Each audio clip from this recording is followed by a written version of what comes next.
প্রথম প্রশ্ন, পশ্চিমবঙ্গের কোন জেলা ছৌ নাচে বিশ্ববিখ্যাত? সঠিক উত্তর হয়ে যাবে পুরুলিয়া। দ্বিতীয় প্রশ্ন, গম্ভীরা কোন জেলার লোকসঙ্গীত? গম্ভীরা হলো মালদহ জেলার লোকসঙ্গীত। তারপরের প্রশ্ন, শান্তিনিকেতনে পৌষ মেলা কে প্রবর্তন করেন? তো শান্তিনিকেতনে যে পৌষ মেলা হয় সেই মেলাটা কে প্রবর্তন করেন? সঠিক উত্তর হয়ে যাবে মহর্ষি দেবেন্দ্রনাথ ঠাকুর। নেক্সট, টেরাকোটা বা পোড়ামাটির কাজের জন্য বিখ্যাত গ্রাম কোনটি?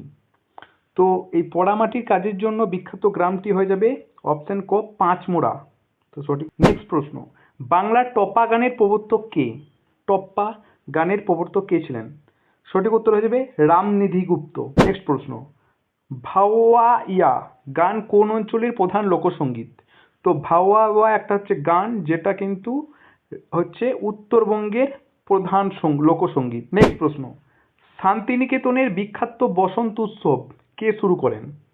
শান্তিনিকেতনে যে রং খেলা বসন্ত উৎসব হয় সেটা কে শুরু করেন? সঠিক উত্তর হবে রবীন্দ্রনাথ ঠাকুর।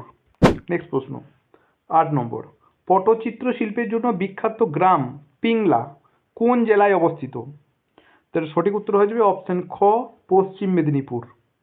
9 নম্বর, টুসু উৎসব প্রধানত কোন মাসে পালিত হয়? তো সঠিক উত্তর হবে টুসু উৎসব পৌষ মাসে পালিত হয়। 10 নম্বর প্রশ্ন, বিষ্ণুপুরের পোড়ামাটির মন্দিরগুলি কোন রাজবংশের আমলে নির্মিত হয়? বিষ্ণুপুরে যে পোড়ামাটির মন্দিরগুলি হয় সেগুলো কোন রাজবংশের আমলে তৈরি? খুবই কিন্তু ইম্পর্টেন্ট একটা প্রশ্ন।